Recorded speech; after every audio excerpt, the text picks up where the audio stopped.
Hello friends, नमस्कार। आज की वीडियो में हम बात करेंगे एसिनोफिल क्यों बढ़ जाता है। अगर आप सीबीसी रिपोर्ट कराए हैं तो सीबीसी का जो ब्लड टेस्ट होता है उसमें एसिनोफिल बढ़ा हुआ आता है। आखिर ऐसा क्यों? तो फ्रेंड्स, आज इसी वीडियो में हम लोग बात करेंगे, लेकिन इसके एक एक पैरामीटर को समझना होगा। सबसे पहले तो फ्रेंड्स ये समझ लीजिए, CBC report complete blood count होता है और कंप्लीट ब्लड काउंट में बहुत सारे पैरामीटर होते हैं, लेकिन इसमें जो पहला पैरामीटर होता है वो होता है डब्ल्यूबीसी का। डब्ल्यूबीसी का काम क्या है फ्रेंड्स? डब्ल्यूबीसी का काम है पूरे बॉडी की यानी सुरक्षा प्रणाली को सही से मेंटेन बनाए रखना। यानी डब्ल्यूबीसी एक डिफेंस डिपार्टमेंट की तरह काम करता है। यानी कि किसी भी तरह का कोई भी बैक्टीरिया वायरस अगर बॉडी में अटैक किया तो उसको किस तरह से मारना है, किस तरह से कौन उसको मारेगा, कौन मतलब पैरामीटर का क्या काम है, वो डब्ल्यूबीसी के पास इसकी जिम्मेदारी है। और डब्ल्यूबीसी का जो 5 पैरामीटर है उसमें डब्ल्यूबीसी का भी 5 पैरामीटर है। उसमें पहला पैरामीटर है, तो सबसे पहले हम ये जान ले डब्ल्यूबीसी का नॉर्मल रेंज क्या होता है। डब्ल्यूबीसी का नॉर्मल रेंज जो होता है वो नॉर्मली 4000 से 11000 हर लेव टू लेव ये ऊपर नीचे हो सकता है। लेकिन डब्ल्यूबीसी का जो नॉर्मल रेंज है 4000 से 11000 होता है, और वही 11000 का कुछ परसेंटेज होता है जो मैं नीचे बता रहा हूँ आपको। उसमें कुछ पैरामीटर्स होते हैं। पहला होता है न्यूट्रोफिल्स का।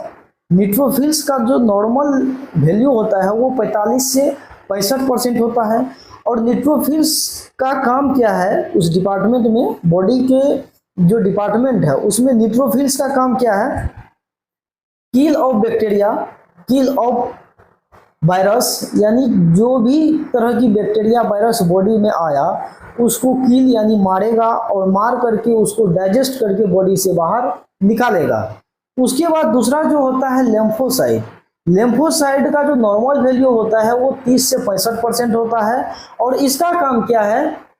एंटीबॉडीज बनाना। यानी कि आपके बॉडी में जिस भी तरह का बैक्टीरिया वायरस अटैक करेगा तो उसके खिलाफ डिफेंस यानी औजार तैयार करना। औजार यानी कि उससे लड़ने के लिए औजार तैयार करना, और वही औजार को हम एंटीबॉडीज बोलते हैं। अगर मान लीजिए आपके पास अगर एक शेर आ जाता है तो वहां पे बहुत बड़े औजार की जरूरत पड़ेगी। अगर बिल्ली आ जाएगा तो आप एक छोटा सा टुकड़ा से भी काम चला लेंगे। तो वही है लेम्फोसाइट। लेम्फोसाइट का बस यही काम है कि किस तरह का बैक्टीरिया वायरस आया है और किस तरह का एंटीबॉडी यानी कि डिफेंस हमको तैयार करना है, और यही काम है लिम्फोसाइट का। और उसके बाद होता है मोनोसाइट। मोनोसाइट का जो नॉर्मल वैल्यू होता है 0 से 10%।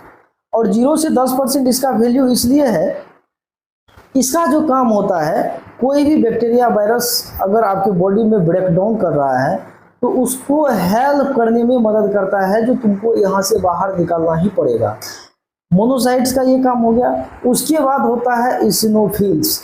अब बहुत सारे पेशेंट का देखे होंगे, अस्थमा के पेशेंट में, सर्दी खांसी बुखार के पेशेंट में एसिनोफिल बढ़ जाता है।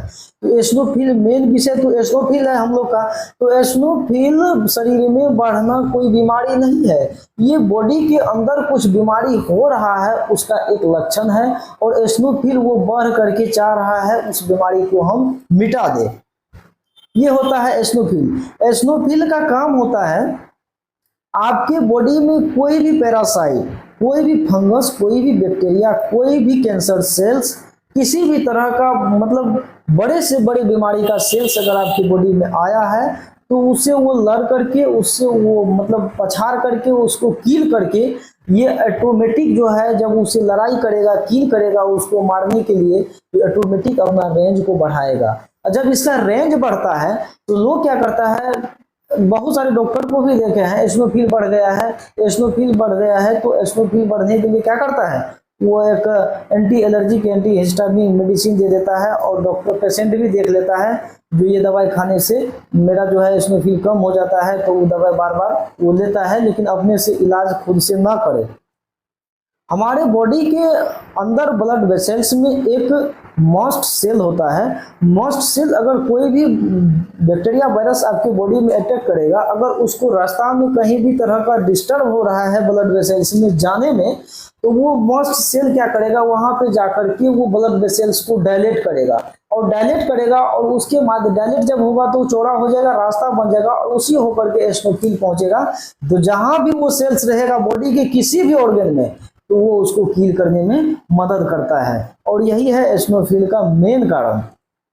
उसके बाद बाइसोफिल होता है। बाइसोफिल 0 से लेकर के 1% होता है। इसका होता है आपके बॉडी में किसी भी तरह का बैक्टीरिया वायरस है, उसका एक मतलब जो होता है एजेंट होता है। एजेंट यानी कि दलाल जिसको बोलते हैं, वो दलाल आपके शरीर में बैठा हुआ है, वो ये तय करता है कि तुमको किधर जाना है, किधर फील होता है। 0 से 1% इसका होता है और ये उसमें एक एंटीजन होता है। एंटीजन ये एंटी एजेंट होता है और एजेंट का काम होता है जो किस तरह का बैक्टीरिया वायरस आया है और वो कहाँ कील कर रहा है, वो एजेंट की तरह बैठ करके देखते रहता है बॉडी के अंदर में। तो वही ये एजेंट का काम करता है। अगर इसका नॉर्मल से ज़्यादा वैल्यू है तो आप समझ लीजिए किसी न किसी तरह का डिफेंसिव सिस्टम में कुछ प्रॉब्लम आ रहा है जो इसके कारण को दर्शाता है। तो ये बात समझ गए फ्रेंड्स। बस यही मेन पैरामीटर को समझना था।